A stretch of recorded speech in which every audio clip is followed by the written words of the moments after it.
ازيكم يا بنات، عاملين ايه؟ يا رب تكونوا كلكم بخير. النهارده هعمل معاكم فيديو زي ما انتوا قريتوا في العنوان، دلعي نفسك بمنتجات اقل من 50 جنيه.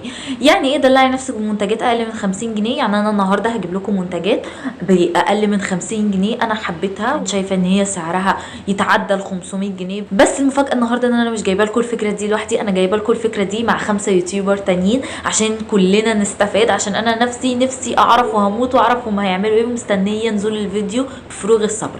اليوتيوبر دول هم مين؟ هم آية وسارة وشيري وفراولة وسوما. تمام، كلنا هنعمل الفكرة دي. ايه الفكرة او ايه فكرتنا من الفيديو ده؟ فكرتنا من الفيديو ده ان احنا عايزين كل بنت مهما كانت ميزانيتك ايه، ان انت لازم تعرفي ان انت تعتني ببشرتك وان انت تحطي ميك اب. يا بنات بعد ما تخلصوا الفيديو بتاعي تروحوا الفيديو بتاعهم وتعملوا لهم لايك وشير وسبسكرايب وتتفرجوا على القنوات بتاعتهم. وبليز يا بنات بليز بجد ان انتوا تدعموهم، لان انتوا مش عارفين دعمكم ده بيفرق معانا قد ايه، بيحسسنا قد ايه ان احنا مبسوطين. المهم عشان ما ارغيش كتير وخلي المقدمه طويله كعادتي يعني، يلا نبتدي على طول. انا هبتدي اول حاجه خالص بالميك اب، وبعد كده هتنقل على السكين كير، وبعد كده هتنقل للجسم، وبعد كده هتنقل للشعر. تمام، وهكتب لكم هنا كل واحد بالظبط هبتدي فيه امتى وهنتهي منه امتى، عشان مثلا لو في واحده ما بتهتمش بحاجات الميك اب تهتم بحاجات الشعر وهكذا.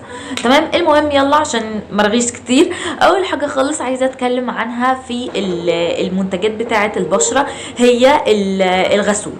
الغسول بالنسبه لي اللي كان حلو جدا كان اقل من 50 جنيه هي الصابونه بتاعه الجليسرين، وهو ده شكلها. هي انا غاسله بيها وشي، انا هحط لكم صورتها دلوقتي. انا بشتريها دايما براند اسمه 5 خمسات. البراند دي مصريه عندنا هنا في مصر، منتشره في جميع الصيدليات. الدكتور اداني الصابونه دي، قلت له يا دكتور انا اي نوع غسول مهما كان نوع ايه دايما بينشف لي بشرتي وبيخلي لي المناطق الحمراء دي تلتهب جدا في وشي. اللي متابعني من زمان عارف ان انا عندي مناطق حمراء وناشفه كده في وشي، اللي هي الجنبين بتوع وشي دول، وبتزيد اكتر كمان لما بحط ميك اب كتير، لما بنام عليهم كتير كده يعني. المهم فالدكتور اداني يعني علاج، ومن ضمنهم كانت صابونه الجليسرين دي. من يوم ما عرفتها وانا ادمنتها، دي تقريبا الصابونه السابعه اللي انا جبتها. بتنضف الوش جدا جدا جدا، وفي نفس الوقت كمان بتخلي انك غسلتي بشرتك بحاجه مرطبه، بس في نفس الوقت بتنضف الوش. ما شفتش غسول عمل لي المعادلتين دول، ان هو نضف وشي زياده عن اللزوم كده، وفي نفس الوقت كمان خلى بشرتي تكون ناعمه وطريه ومش ملتهبه خالص بالطريقه دي. دي اول حاجه، ودي كانت ب 11 جنيه. انا بجيبها النوع اللي بجوز الهند، وبجيبها بانواع تانية، بس اكتر نوع ريحني النوع اللي بجوز الهند. انا بشرتي على فكره بنات جافه وحساسه في نفس الوقت. نيجي للحاجه التانية اللي بعد كده وهي السكراب. السكراب بالنسبه لي كان عقده حياتي، يعني ما بحبش السكراب، وده فمن اكتر المقشرات اللي عجبتني وكان سعره حلو جدا جدا هو السكراب ده بتاع ايفا. السكراب ده بتاع ايفا تحفه تحفه تحفه، ناعم، هو الحبيبات بتاعته رفيعه وريحته حلوه كمان. يعني ريحته مش بطاله، مش واو بس مش وحشه. في منتجات بجد لما باجي استخدمها بحس ان هي ريحتها بالنسبه لي بتقرفني، بس بتبقى نتيجتها حلوه. ده مش من المنتجات اللي زي دي. بينظف البشره قوي، بيخلي البشره ناعمه جدا، بيشيل كل الجلد الميت، وفي نفس الوقت كمان ما بيخليش بشرتي تلتهب. فظيع. ده بالعسل وهو خالي من الصابون، كان سعره غالبا 22 جنيه. نيجي للحاجة اللي بعد كده هي مزيل للميك اب. مزيل للميك اب اللي انا بعشقه وبموت فيه. انا طبعا بحب زيت جوز الهند جدا جدا، بس لو انت من نوع الناس اللي ما بتحبش جوز الهند، او مثلا بتبقي محتاجة ان انت زيت جوز الهند تفضلي تغسلي في وشك كتير، هتحبي ده جدا جدا جدا. ده الغسول الميك اب بتاع ايفون. ده شكله غسول الميك اب ده انا جايباه الشهر ده، لان في كذا بنت قالت لي الشهر ده نازل الغسول معرفش بكام والكحل بكام. الغسول ده نازل الشهر ده ب 35 جنيه، عشان بس نبقى متفقين. انا قلت اقول لكم في الشهر اللي احنا فيه عشان محدش يقول لي ده مش سعره وده سعره ونختلف كتير. سعره 35 جنيه. انا بجيبه على طول، ولسه شاريه المزيل الميك اب ده يمكن من 3 ايام او من 4 ايام. اول ما الكتالوج نزل على طول رحت اشتريته، لان سعره كان حلو قوي فيه. بينظف البشره جدا، بيشيل الماسكارا الووتر بروف، بيشيل الروج المات، بيشيل كل حاجه في البشره. بصي بعديها بتمسحي بشرتك بقطنه بتلاقي نفسك زي الفل. بس ده لازم يتغسل، يعني مش من مزيلات الميك اب اللي زي غرنيه مثلا ممكن تمسحي وشك وتنامي. انا بالنسبه لي ما بقتنعش خالص بحاجه اسمها مزيل ميك اب بيتمسح وبعديها بتنامي. بصراحه شايفه ان ده قرف. مش عارفه يعني، وجهه نظري الشخصيه، كل واحد حر. بس انا بحب اني بعد ما بغسله، هو عامل شبه زيت جوز الهند شويه، بس طبعا قوامه اخف بكتير من جوز الهند، بس بيشيل كل حاجه، وبعديها بغسله ما بلاقيش اي حاجه خالص في بشرتي. نيجي بعد كده للكريم المرطب. الكريم المرطب ده من ماندو، من احلى الكريمات المرطبه اللي انا جربتها. انا دايما بشرتي بتطلع حبوب من اقل حاجه، هي في طبيعتها ما فيهاش حبوب، بس بتطلع حبوب لما بستخدم لها منتج غلط، بستخدم روتين غلط، بتطلع حبوب تحت الجلد. كل الكريمات المرطبه اللي استخدمتها بلا منازع ما عدا الكيو في وده، هما الوحيدين الاثنين اللي ما طلعوليش حبوب. من احلى الكريمات المرطبه، بيرطب البشره جدا جدا جدا. تقدري تستخدميه الصبح كمرطب خفيف، وتقدري تستخدميه بالليل كمرطب تقيل. انا بشرتي جافه، مش عارفه مع الناس اللي بشرتهم دهنيه هيبقى ايه النظام، عشان محدش يحملني المسؤوليه. انا بتكلم على نوع بشرتي انا. لو نوع بشرتك جافه جربيها، تحبيه جدا. في كذا حد سالني هو في روايح ولا لا. هو في ريحه بسيطه، بس انا عندي حساسيه اوريدي في وشي، فهو ما بيخليهاش تلتهب، فمش عارفه بصراحه هو يبقى ايه النظام. ممكن تسالي الدكتور بتاع الجلد بتاعك، بس انا بحبه جدا، وده كان سعره 25 جنيه. نيجي للكريم بتاع العين. هو الكريم ده من لوريت. الكريم ده انا كنت اتكلمت عنه اكتر من مره قبل كده. الكريم ده كان ب50 جنيه بالظبط، يعني انا جايبه لكم البادجت بالظبط. الكريم ده من احلى الكريمات اللي انا جربتها. بيخلي منطقه تحت العين ناعمه، مش بيخليها ناشفه، بيخلي الكونسيلر ما يخشش في الخطوط. تقدري تستخدميه قبل الميك اب وبعد الميك اب، تقدري تستخدميه بالليل. فظيع فظيع فظيع. هو ايه موضوع بعد الميك اب ده؟ في حد بيحط كريم عين بعد الميك اب؟ ده تخلف، سيبوكوا منه. المهم يعني ان هو بجد حلو قوي. كل الحاجات اللي انا بستخدمها لبشرتي اقل من 50 جنيه. نيجي بعديها على طول بقى للميك اب. الميك اب اول حاجه خالص عايزه اتكلم عنها هو الكحل ده من ايفون بتاع جلامر ستيك. هحط لكم صورته. الكحل ده نازل ب 45 جنيه، وانا كنت شاريه برده ب 45 جنيه. الكحل ده انا حطيته في مفضلاتي، من احلى الحاجات اللي انا جربتها بجد. فظيع، ثابت، سواده فاحم، مش بيتمسح، مش بيسيح. فظيع فظيع فظيع. كان سعره 45 جنيه من ايفون، اسمه جلامر ستيك، وهحط لكم صورته. هم قايلين ان هو كايلاينر، بيستخدم كايلاينر، او هم كاتبين ان هو ايلاينر مش كحل. انا بستخدمه كايلاينر عادي، وبستخدمه ككحل. نيجي للحاجه اللي بعد كده عجبتني، هي البلاشر ده من لونا. انا شاريه منه كذا درجه. الدرجه اللي معايا دي دلوقتي 511. هوريكم شكلها.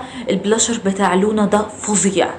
بصوا، انا جايبه درجه خفيفه او جايبه درجه فاتحه، فانا ما عنديش الدرجه الفاتحه دي. البلاشر ده اهو، يا رب بس يبان عندكم في الكاميرا. انا كنت عايزه بلاشر يكون لونه اللون اللي هو البني بس باورنج فاتح، لاني دايما كل ما اجيب لون بني باورنج يطلع بني غامق او يطلع مقرب قوي لون الكونتورنج، وانا مش يعني عايزه اغير بقى، عايزه لون على اورنج بس فاتح قوي، اللي هو يدي لون الخدود ويدي نضاره، وفي نفس الوقت ما يبانش ان انت حاطه بلاشر، لان انا بعشق الميك اب ده جدا.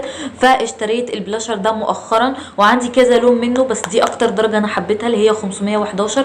دي اخف درجه فيهم. كل الدرجات التانية بيجمنتد قوي قوي قوي، بس يمكن عشان انا سمرة، ما مش عارفه، يمكن عشان كده مش باين قوي عليا، بس بقيه الالوان بتبان جدا. البلاشر ده ثابت، البيجمنت بتاعه حلو، جميل جميل جميل، على قد ما تقولوا له ناعم، مش بيبان ان فيه باودر كده على بشرتك. وده كان سعره 35 جنيه. رائع.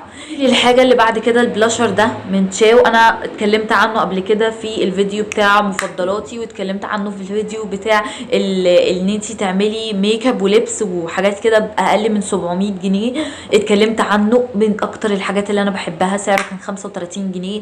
هو مش ثابت قوي زي لونا، بس برضو ثابت، يعني ثابته مثلا 4 ساعات، مش وحشين، كويسين بالنسبه للبلاشر. ثابته حلو، في الوان منه كتير قوي قوي، وعلى فكره كمان لونا في منه الوان كتير. البيجمنت اكتر او الحاجه القويه اكتر لونا، الحاجه الاخف شويه هي تشاو. درجه 55 دي انا شايفاها ان هي البديل الارخص لهولا برونزر. وقلت قبل كده ان هو العلبه مكتوب عليها مات، وهو من جوه فيه زي حبيبات بتلمع كده شويه، بس لما بتيجي بتطلعيها مفيش اي حاجه خالص في ايديكي بتطلع لمعه.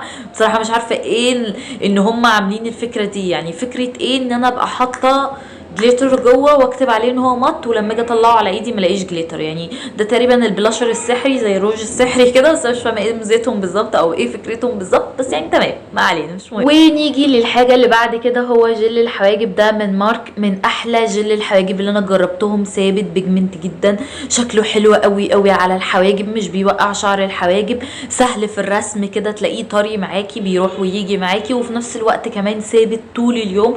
انا للامانه مش عارفه الصراحه هو نزل الشهر ده بكام، بس انا مره اشتريته ب 45 ومره اشتريته ب 65، فيعني انتي وحظك بقى.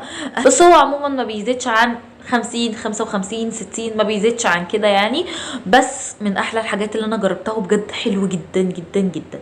نيجي للحاجه اللي بعد كده، انا اسفه هي مش معايا في الفيديو دلوقتي. ونيجي بعد كده للحاجه اللي بعد كده، هي البيبي كريم من ايفون، من احلى البيبي كريم اللي انا جربتهم. انا اسفه هو مش معايا في الفيديو دلوقتي لان هو خلص، انا بعت كمان اشتري واحد تاني. احلى البيبي كريم اللي انا جربته، عشان انبه لان في بنات بتقول ان هو بيلمع ومش عارفه ايه. البيبي كريم ده في منه 3 انواع، في منه للبشره الجافه، الاورنج ده بتاع البشره الجافه، في منه الاخضر للبشره الدهنيه، وفي منه الروز ده لسه نازل جديد لعلامات تقدم سن البشره. انا طبعا جايبه اللي هو الروز دلوقتي، انا كان عندي الاورنج وخلص، ودلوقتي بعت ان انا اشتري الروز. الروز هجيبه ب 42 جنيه، هجيب اغمق درجه لان انا درجتي فيه اغمق درجه اللي هي ميديوم. مشكلته بالنسبه لي بس هي درجاته اكسترا لايت ولايت وميديوم.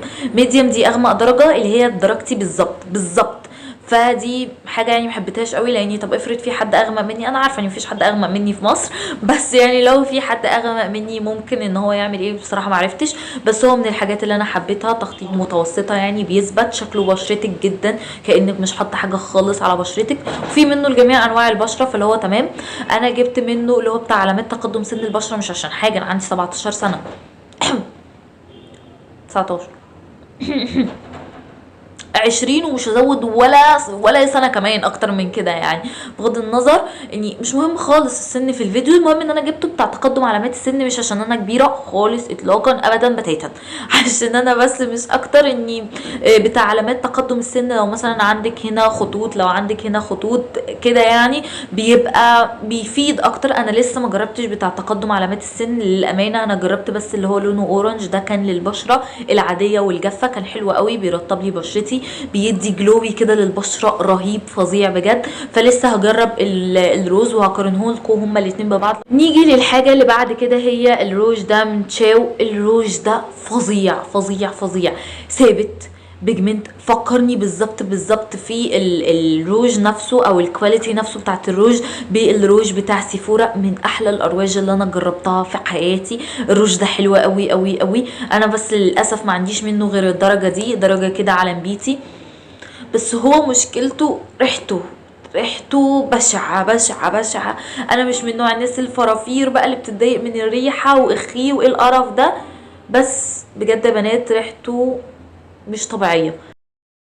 انا شايفينه من احلى الحاجات اللي في تشاو. سعره كان 40 جنيه، ثابت بيجمنت جدا جدا، ثابت حتى مع الاكل والشرب. انا شايفه ان هو حلو قوي قوي على سعره. هو بس عيوبه ريحته قاتله بجد، وحشه قوي قوي قوي، ريحته دواء ريحته دواء. وكمان الفرشه اللي بيتحط بيها بصوا عامله ازاي، يعني بصوا كانها فرشه كده طريه، مش عارفه هتشوفوها ولا لا، طريه كده. فبصراحه ما حبيتهاش خالص في الرسم. نيجي للحاجه اللي بعد كده اللي عجبتني، اللي كانت ب 30 جنيه وبجد فظيعه، من احلى الحاجات اللي انا جربتها. الرموش دي شكلها، دي رموش كوري، المفروض ان هما بيجوا في علبه بلاستيك كده اللي هي مش نظيفه دلوقتي. ده شكلها بيجوا فيها 5، انا زي ما انتم شايفينهم مخلصاهم كده اهو. ده شكل الرمش. في بنت سالتني قالت لي ايه نوع الرموش اللي انتي بتحطيها، هي دي نوع الرموش اللي انا بحطها، هسيبها لكم تحت. هي المفروض ان هي رقم 5، لان انا رقم 5 ده اكتر لون لاقي عليا. لو انتي شكل عيونك شبه شكل عيوني هتحبي الرموش دي جدا، طبيعيه لابعد الحدود، كانها بجد شعر رموشك طبيعي، البند بتاعها رفيع. كنت حطاها في الفيديو بتاع المفضلات بتاعي، من احلى الحاجات اللي انا جربتها. والرمش ده تقدري تستخدميه اكتر من 5 مرات، بس تبقي محافظه عليه، يعني بعد ما تخلصي تشيلي منه اللزق وتنضفيه كويس وكل الحاجات دي. انا مستخدمه اخر رمش ده، يعني عايزه اقول لكم اني اكتر يمكن من 7 مرات لحد دلوقتي، وزي ما هو في الفيديوهات زي ما بتشوفوه شكله بيبقى طالع عامل ازاي، بيبقى شكله حلو جدا جدا. انا استخدمت ليه ده بس 7 مرات. انا اول مره اعرف اصلا هي بتستخدم كذا مره كده، او ما كنتش اعرف لحد ما وصلت لاخر رمش. انا من النوع الناس اللي طول ما الحاجه عندي متوفره تلاقيني بقى يعني كده كده مبهدلاها ورميها في كل حته. طول ما الحاجه عندي واحده بس او فاضله حبه منها صغيرين تلاقيني محافظه عليها زي عينيا وخايفه ان هي تخلص. نفسي اقتنع في حياتي ان انا احافظ على الحاجه من اول نقطه فيها لحد اخر نقطه، لا ابدا، لازم اخلصها وابوظها لحد اخر نقطه واسيبها كده تتمرمط في الدنيا. فالرموش دي الرمش اللي يضيع والرمش اللي يتقطع مني والرمش اللي وانا بشيل منه اللزقه او مبوظاه والرمش اللي اكسل ابقى اعمله اصلا واسيبه على الحوض واقوم وامشي وماما تنجي عليا المعفنه اللي سايبه رموشها على الحوض كده يعني. فلحد ما وصلت لده اخر واحد، وعشان اوصل للبنت حاسه نفسي بقى ان انا لازم انزل واستناها والحاجات دي. والصراحه بنات الشحن غالي ان جيتوا للحق يعني. بصراحه مكسله ان انا اشتري واحده غيرها، وبرده من كحه رب من فتره فمعيش فلوس ان انا اشتري واحده غيرها دلوقتي، مستنيه الشهر يجي. نيجي للحاجه اللي بعد كده هي زبده الكاكاو دي من تشاو. انا طلعت في فيديو المشتريات وقلت ان انا ما بستغناش عن اللابيلو الزرقاء، انا اتكلمت عن الزرقاء بس لاني بقيه الالوان انا حسيتهم ان هم مش قوي يعني. بس الزرقاء كانت فعلا بجد، انا شفايفي بتبقى متدمره احيانا بتوصل لدرجه ان هي بتبقى متعوره وبتنزل دم من كتر ما هي ناشفه زياده عن اللزوم. انا عارفه ان هي حاجه مقرفه بس خلاص احنا بقينا اصحاب. كنت دايما ببقى بدور على ليب بالم او زبده الكاكاو تخلي لي شفايفي الى حد ما مقبول، فما لقيتش غير اللابيلو اللي شفايفي تبقى متعوره النهارده اجي بكره اصبح الصبح لو حطيت منها طبقه كويسه يعني محترمه بلاقي نفسي ان شفايفي بقت كويسه جدا. في بنوته قالت لي على فكره انت لو جربتي التشاو هتحبيها جدا وهي احلى من اللابيلو بكتير، فانا قلت خلاص انا لازم اشتري اللابيلو واجربها. واشتريت اللابيلو دي، انا جايباها بجوز الهند. معرفش ليه انا ببقى مقتنعه ان الحاجات اللي فيها جوز هند بتبقى مرطبه اكتر، غالبا ده اقتناعي انا الشخصي لوحدي. فاشتريتها بجوز الهند وجربتها، وهم بس للامانه هي مش نفس المستوى بتاع لابيلو الزرقاء. انا بتكلم على لابيلو الزرقاء بس النوع ده بجد حلو قوي قوي قوي. لو عايزه حاجه بديله للابيلو بس محتاجه مثلا ترطبي يومين ورا بعض، اللابيلو من اول يوم شفايفك بتحس ان هي اتحسنت وتقدري تخرجي بيها. دي محتاجه تحطي مثلا منها مرتين قبلها بيوم وقبل مثلا ما تنامي بشويه وتصحي الصبح شفايفك بتتغير 180 درجه. بس انا شفايفي صعبه قوي، محتاجه ترطيب عالي جدا جدا هي وجسمي وبشرتي. فعشان ما بشربش ميه وما بهتمش باكل الخضروات والكلام بتاع الناس الدكاتره والحاجات دي، بس انا بحب قوي او حبيت قوي قوي زبده الكاكاو دي. ودي كانت ب 8 جنيه وفي ناس بتبيعها ب 6 جنيه. الروج ده من اماندا من احلى الروجات اللي انا جربتها، حلو جدا جدا. لو انت شفايفك من نوع الناشف او المشقق معاكي هتحبي الروج ده بطريقه مش طبيعيه. الروج ده انا ببقى شفايفي بجد متبهدله ومكسوفه حتى ان انا انزل بيها في الشارع وبستخدم الروج ده رهيب، ما بيبينش اصلا خالص، عامل شبه زبده الكاكاو بس في نفس الوقت البيجمنت بتاعه تقيل جدا جدا جدا، بس طبعا مش ثابت وبيطبع على الشفايف فعشان تاخدي بالك قوي من الموضوع ده. بس انا شايفين هو يقضي الغرض وكان سعره 35 جنيه. انا تقريبا عندي منه كل الالوان لاني بجد ما بستغناش عنه. نيجي للحاجه اللي بعد كده هو الارواش دي. انا كنت اتكلمت عنهم في الفيديو بتاع المفضلات وقلت عليهم ان هم منهاتن، غالبا كنت شاربه حاجه هم طلعوا اسمهم ام ان لاني بصوا انا عندي ده من زمان، 2 تانيين من زمان وده دول ممسوح من عليهم ان هم ام ان وانا فاكره ان هم كان اسمهم منهاتن، بس لما رجعت اشتريته تاني اكتشفت ان هو اسمه ام ان. دي براند صيني. نيجي للحاجه اللي بعد كده هي الاسيتون ده من بيوتي. الاسيتون ده بجد بجد فعلا حلو قوي، بيشيل اي حاجه خالص على الضوافر معاكي، بيمسح المانيكير بسهوله. وكانت المفاجاه بتاعته بكام؟ ان هو كان سعره 7 جنيه بس كان بالنسبه لي مفاجاه حلوه قوي. انا بصوا مخلصه منه كل ده، وعلى فكره بيقعد معاكي كتير ومن مره واحده تقدري تشيلي مثلا معظم الضوافر. انا حبيته جدا جدا جدا. نيجي للحاجه اللي بعد كده اللي انا حبيتها قوي هي فرشه الحواجب دي. هتقولوا لي فرشه الحواجب ايه لازمتها؟ يعني بجد من احلى الحاجات اللي جربتها، كانت حلوه جدا. ده شكلها من هنا بتعمل رسم كده ومن هنا بتعمل خط رفيع تقدري ترسمي بيه الايلاينر. الفرشه دي كانت ب 12 جنيه فرقت معايا جدا جدا جدا في رسم حواجبي. لو تلاحظوا اني في اخر فيديوهات حواجبي مظبوطه اكتر من الفيديوهات اللي فاتت، مش بسبب منتج، بسبب الفرشه دي. الفرشه دي سهله جدا جدا، لو ما بتعرفيش ترسمي حواجبك خالص واستخدمتيها تقدري ترسمي حواجبك. انا شايفاها بصراحه ان هي حلوه جدا. كده انا خلاص خلصت كل الميك اب اللي انا عايزه اتكلم فيه. عايزه بس اتكلم في الجسم لحاجه واحده انا حبيتها قوي قوي وفرقت معايا جدا. انا بستخدم لجسمي برضو صابونه الجليسرين، بس الكريم ده فرق معايا قوي. هو خلصان تقريبا وزي ما انتم شايفين خلاص فاضل فيه حاجه بسيطه. اسمه كرباميد، هحط لكم صورته دلوقتي. الكريم ده انا بشرتي بتاعت جسمي جافه جدا جدا جدا، وعندي فيها كمان جلد وزه، فالموضوع ده بيضايقني جدا، وببقى محتاجه حاجه ترطب لي ترطيب قوي عشان اعمل بيها سكراب وكل الحاجات دي. الكريم ده فرق معايا جدا جدا، من احسن بقى. لا تقولي لي لوشن مش عارفه ايه ولا ترطيب ايه ولا كل الكلام ده، انا جربت كذا لوشن لترطيب الجسم، فكنت بفكر في الاخر خالص ان انا اجرب الفازلين، لان انا ما كنتش جربت اللوشن بتاع الفازلين بتاع الجسم اللي هو بزبده الكاكاو. بس شفت دكتور باهر السعدي هو اللي كان بيتكلم عنه وقال ان هو حلو قوي وترطيبه رهيب وما اعرفش ايه. جربته ما بقتش اقدر استغنى عنه. دي يمكن تقريبا العلبه الثالثه بحطه، بيفرق جدا جدا جدا في ترطيب بشرتي، وده كان سعره 9 جنيه فقط لا غير. بس كده دي بالنسبه للحاجات بتاعه الميك اب وبتاعه الجسم.